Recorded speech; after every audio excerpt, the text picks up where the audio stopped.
So I had so much fun with the Unstuff Your Kindle reading event I did in January. I thought I would do another themed Read What You Own reading vlog here in February. And of course, because it's Black History Month, I thought I would attempt reading what I own when it comes specifically to free ebooks I managed to get from Black authors. In part, this was like an experiment and a self-test for me because I wanted to see what I had downloaded and by what kind of authors or like diversity spectrum I picked up. I do want to make sure that I am reading diversely. And when you're overwhelmingly getting free ebooks from white women and white men, you do have to like actually take a breath and look at what you have and make conscious decisions.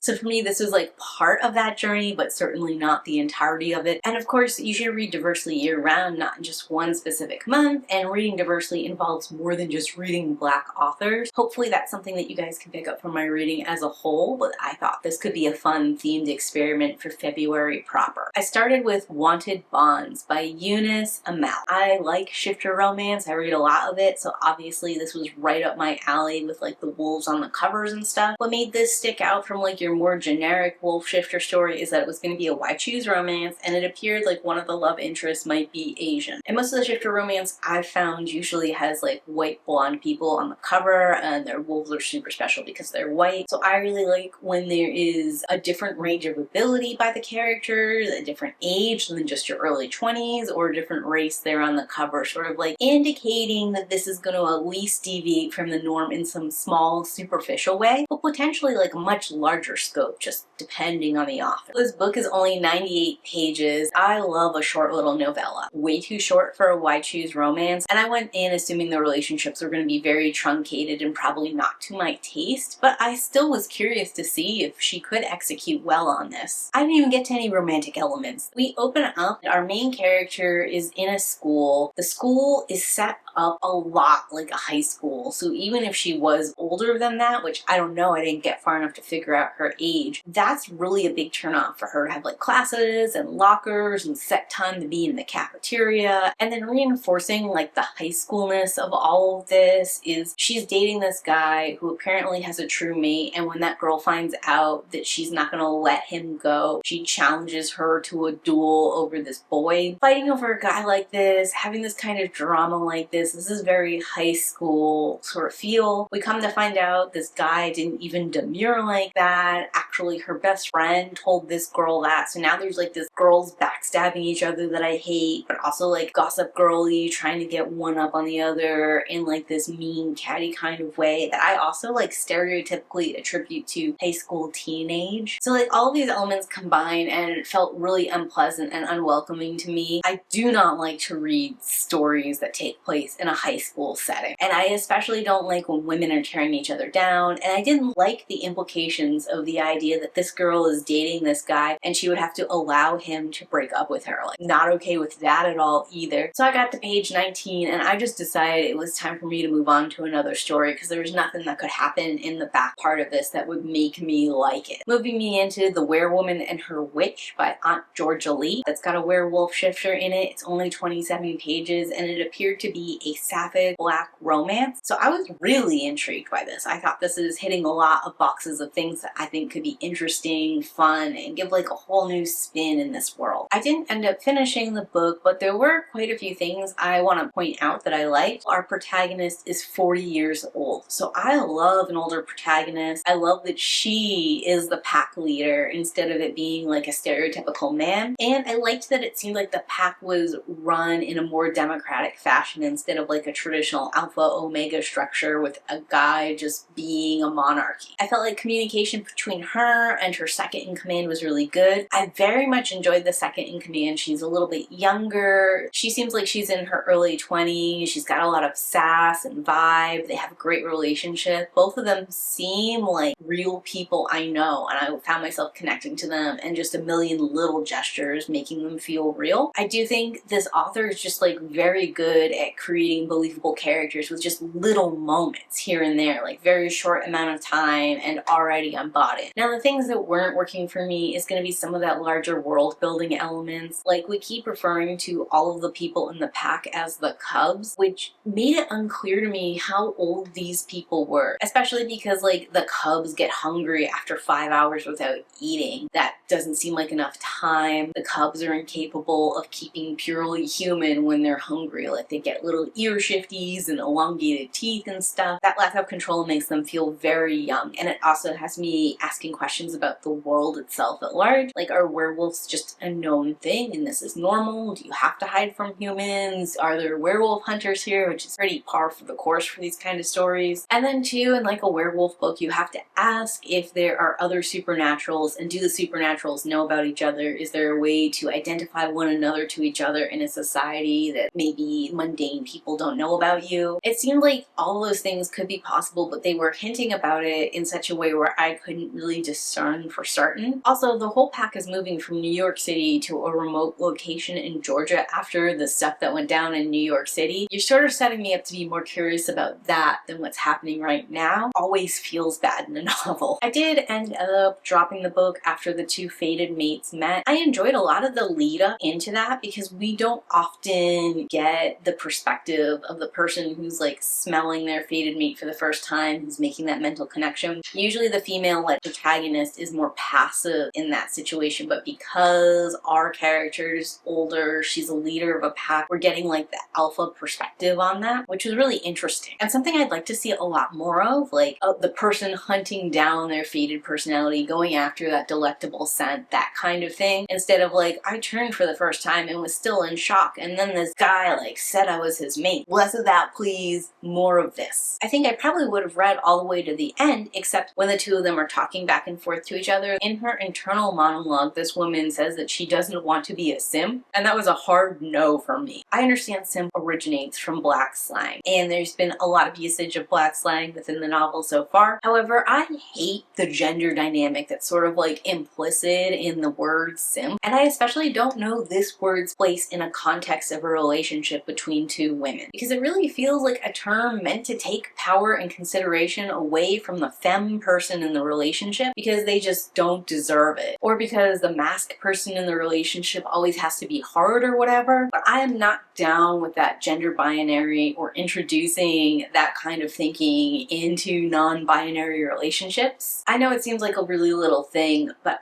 I'm just out for that sort of dynamic, that sort of thinking. In 24 pages, I just don't see how we work that back into something I'd like. Which moves me into Thirsty by Jenna Kent. I picked this up as an ebook free read specifically because I liked the idea of a sapphic relationship, and there was some indication of like potentially a bully romance. And I like when a troubled relationship sort of redeems itself into a healthy one. It's only 96 pages, so I thought it would be really easy for me to see if I could tolerate a sports romance in any variety through this book. And spoilers, sports romance is really, really, really not my thing. I struggled so much with that aspect of it because I just don't understand sports people. Like, why would you go to a basketball game to watch it recreationally? Especially if you're an adult. That's not a thing I've done since I was in college. And I had a really hard time like realizing these people were older than 20 because they were doing what I consider like a childish thing. I know I'm the minority here. Most people really like sports, and that's fine. Like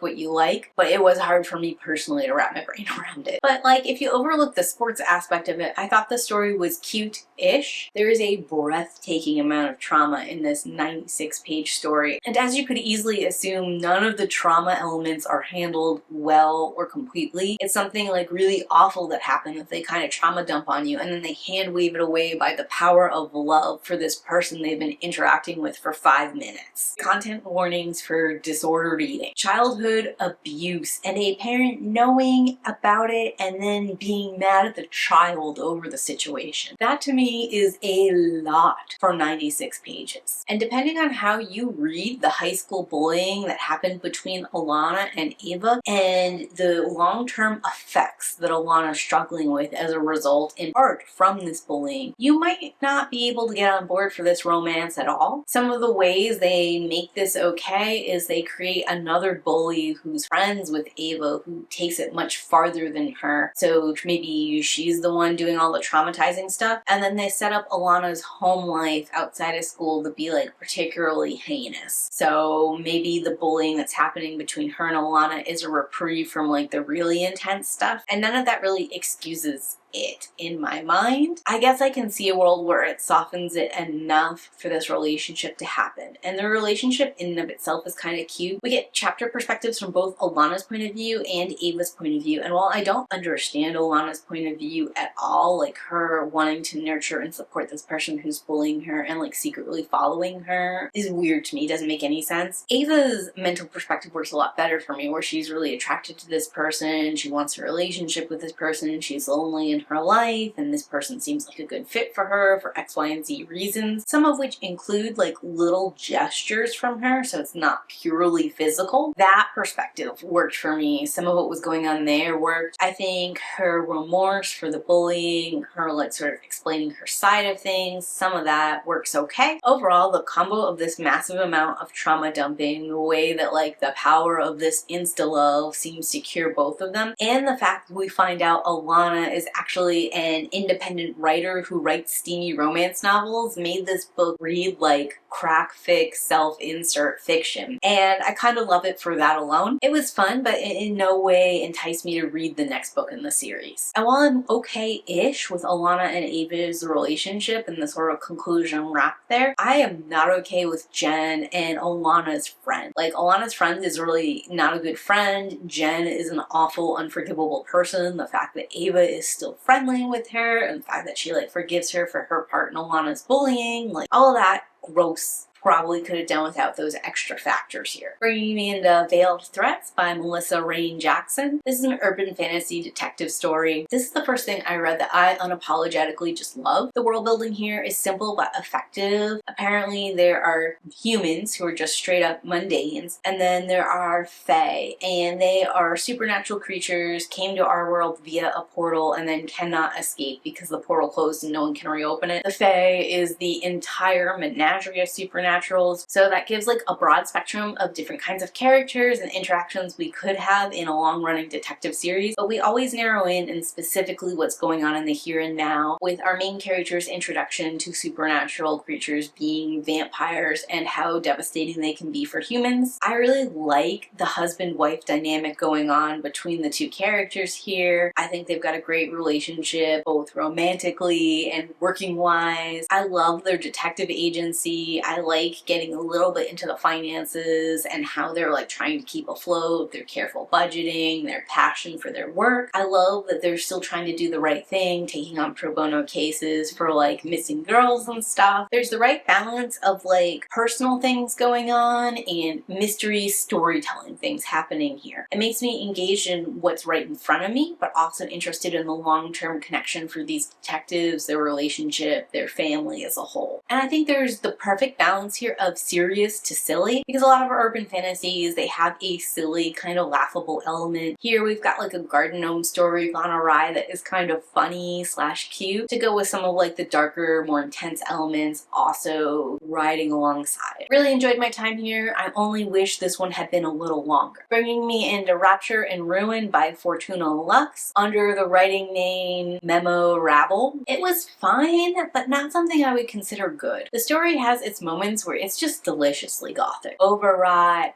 angsty, all of the dark things you're looking for. But I had several issues with it. First and foremost being I couldn't figure out what was metaphorical or a hyperbole versus what was literal. This is a horror erotica, so the relationship here is between Piper and this girl called Lilith, and the Piper keeps talking about splitting like Lilith open and crawling inside of her and living in her bones or whatever. Is this meant to be read as literal psycho killer stuff, or is this like a poetic license to show how obsessed he is, how their souls are one, how close he wants to be to her. The Piper keeps talking about using Lilith as a dark sacrifice on an altar. Again, is this literally a thing? And even if it is literally a thing, is having steamy times with her the sacrifice, or is he gonna like slit her throat on the altar? Because both of those things have been considered sacrifices in rituals in the past storytelling, but those two things are very different. Like, if you're gonna use her as a physical dark sacrifice, I guess the question is to what? And is this like a Nosferatu kind of take, where like this woman's death saves everyone else's lives, and where they don't really have a choice? They either willingly go and save people, or they're unwilling and they still die in the end, and so do a bunch of other folks. The Piper keeps talking about how twisted and disfigured both his soul is and Lilith's soul is, and I guess like sure, we can take him at his word about his own soul, and like all the heinous things he's done have inherently warped him, but like Lilith is maybe in her early 20s. She seems very innocent and naive. She seems kind-hearted. She doesn't seem like she cusses a lot. She seems like she's really into art. She's got like 2 supportive best friends, both of whom seem to be wilder and more worldly than she is. What specifically about her soul is warped or disfigured? If this is like a true fact, then I feel like we miss an opportunity to discuss, like, I don't know, something traumatic that happened in Lilith's life, or like some kind of internal like intrusive thought she's having or something. And if it's figurative or just a thing the Piper wants to be, like both of them have warped twisted souls and that's part of why they're like soulmates or whatever, then we needed more pushback or protest from Lilith, or like more of her being like, obviously this is a mistake or not right. This is proof that the Piper soul isn't twisted and warped and she like leads him back into the light. That was very confusing and I was wondering where that was going. As you can see, I have a whole bunch of ideas where it could have gone. Surprise, surprise, did not go those places. There's a lack of established goals for the Piper or for Lilith, and there's not any really good rules for the world they're engaging with, and that makes it really hard for me to parse how I should feel about what's happening or to figure out what's at stake. For example, there's like a chosen, fated mates element sort of interwoven here. Like Lilith was born specifically to be matched with the Piper, and since humans don't have mates and there's no real proof of anything else supernatural here, I have to ask if this is actually a mate thing, if maybe someone like sold Lilith or promised her away in return for other favors from the Piper, if the entire thing is made up. How does Lilith know the rules of this thing or understand it? Nothing there contextually to help us grasp or understand what's going on or why it's happening. There's some jumping around that happens in the narrative that just completely confuses me. Like, the Piper is stalking Lilith and he finds her like outside of her apartment complex in an alleyway and stops her. So that made me think that he was following her around all the time. He knew where she lived, he knew where she worked, he knew her regular haunts, that kind of thing. But then a lot of the chapters are the Piper looking for Lilith and accusing various people of keeping her away from him. Doesn't track for me. There's this one time where this homeless guy smells like Lilith and he ends up like killing her, but there's no context for why that homeless guy would smell like Lilith at all. And it just confused me about like what the limits of his power were, because he's got like all these rats that are like spying for him or something. So why isn't one of them always with Lilith and kind of like reporting back to him? He's got this pipe that can do all kinds of stuff, but apparently can't force Lilith to like show herself wherever she's hiding. Also, the pipe can't banish this one demon who shows up, or at least he doesn't try to use it that way. Piper's relationship with both the rats and the vassals is really sort of confusing. Like, he seems to love the rats and see them like these loyal servants of his, but at the same time he gets angry at them and just like kills them for no freaking reason. They're not in the way, they're not really annoying him, they've done nothing wrong, they're animals. He's got a vassal that is doing his bidding, but when he like interrupts him at an inopportune time, even though it's to tell him everything is set up and ready for him, he kills that guy too. So does he not need the vassal? Does he not need help with further setup? Like, what is that about? A lot of times I felt like the Piper was just doing evil, awful things because they wanted him to be evil, unforgivable, awful person, but not because it made sense for his character to do, say, or feel any of those things necessarily. Lilith eventually shows up in a tunnel tunnel of what's presumably the sewer system and is having like a steamy session with herself when the Piper finds her. How did she get into the sewer? Why did she go into the sewer? What did she expect to happen as a overall result of this? The last scene before we discovered Lilith in this situation is her saying that she's gonna fight the Piper no matter what and like get back at him and resist him. How is like going down to where you suspect he is and then doing this, that. The two really feel very incongruous to me. I think maybe if we hadn't had a dual perspective between the two of them, this could have been like smoothed out a little bit. But getting her thoughts, feelings, emotions on things, especially where she's so innocent and naive, and then like seeing her choose this path as a path of vengeance just doesn't make sense to me. Like, I don't know how someone as naive and innocent as her would come up with this idea, let alone have the skill set needed to execute it. Also, just side note here, but I hate Lilith's best friend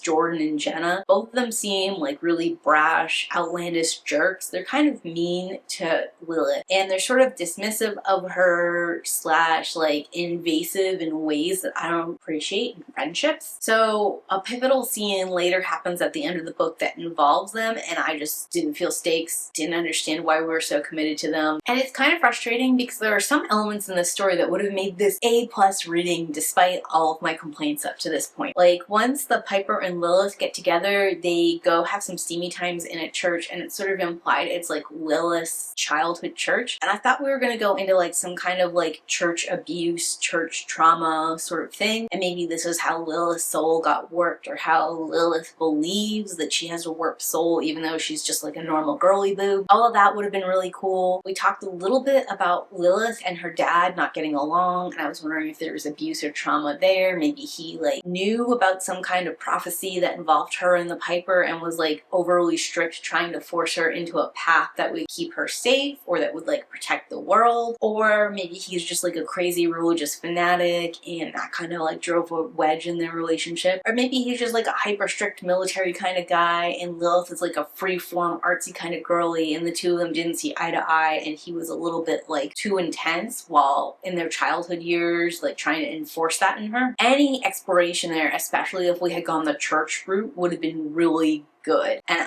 suddenly all the gothic things would have worked out for me. Unfortunately, we don't quite drive to any of that. We sort of hint around this, hint around that, suggest this could be a thing, suggest that could be a thing, and then never actually outright say anything or have a flashback. It's all just kind of wishy-washy atmospheric stuff. The ending itself is pretty vague and weird. It seems like Lilith might have destroyed the Piper or like encouraged the Piper to destroy himself, and in doing so she has become the new Piper. So I'm wondering if this is like a cycle that just repeats itself in a sicklier manner and eventually Lilith will find her own soulmate equivalent and have the same destruction happen to her that she just befell in the Piper. I don't think I'd be cool with this if it was a dark romance, but because it was labeled as an erotic horror, it's fine. There's like a passion, a torment, and a sacrifice element here that kind of belongs purely in horror. There's a complicated mix of Lilith both wanting and not wanting things, which instigates interesting conversation around consent and one's ability to revoke it or not. And I think like this sort of preys on women's fears that they once give consent, they can never take it back, and that people will take that consent too far into extremes of things they never wanted that will hurt their friends and loved ones. Combined with like the idea that somehow you're tied to something vile on like a soul level and this isn't a thing that you could ever escape. Rolling me into Consumed by Rianne Burnett. This is also categorized as sci-fi horror and erotic horror. It's the first story I've read so far that comes with a content warning. I do think a couple others could have used one as well. I appreciated that this one was short, got right to the point, cut all of the fat off the bone and just told me a story. Like the spaceship lands in the first page, the girl is inhaling the dust, and the madness of the sci-fi horror is starting. I did think Cambry was a little too stupid to live considering she watches the spaceship land and then opens her window, which is how she gets exposed to the dust. Who sees a spaceship land and then opens a window. Maybe if you wanted to look closer, you'd like investigate and go out your front door or whatever, but opening the window just seems like you're exposing yourself without actually getting closer to the thing that you're curious about. I did have several issues with realism here. Her and her photographer get hot and heavy and they break a glass door, which they then continue to have steamy times on, and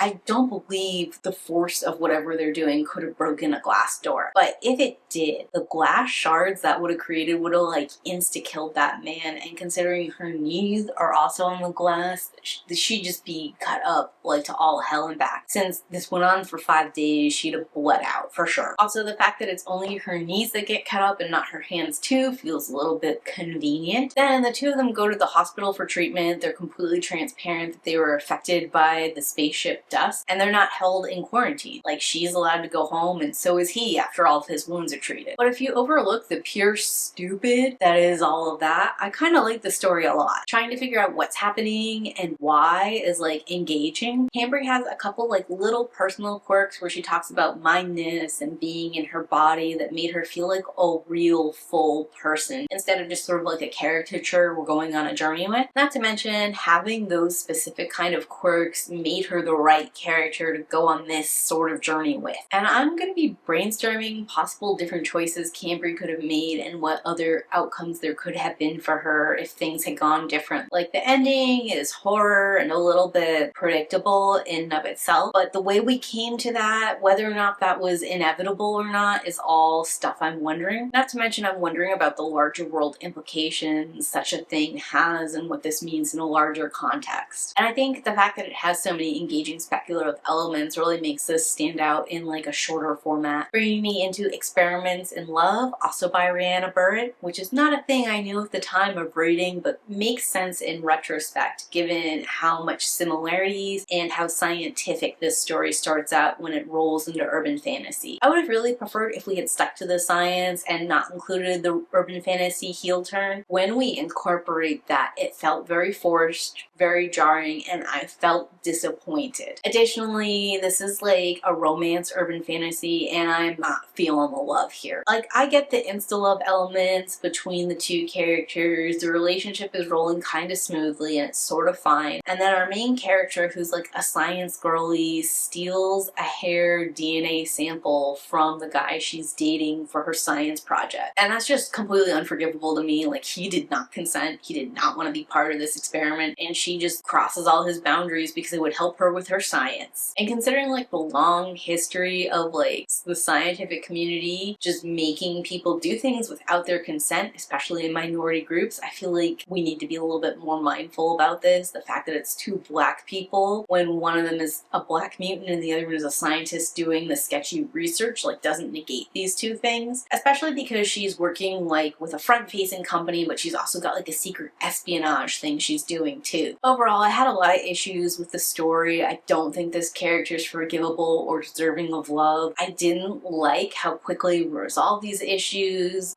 This one wasn't for me. It wasn't terrible. The construction is okay, and if you can overlook some of the medical issues here and the very abrupt heel turn into urban fantasy, I think you could enjoy it. And I do think that a lot of people would find this fine in the genre, which is why I think I ended up saying it was like an average thing. But for me personally, it's probably a little bit closer to 2 than 3 stars. And that's going to be the books I explored in this Read What You Own challenge for February. But talk to me in those comments down below. Tell me what your next planned read is. And as always, keep reading.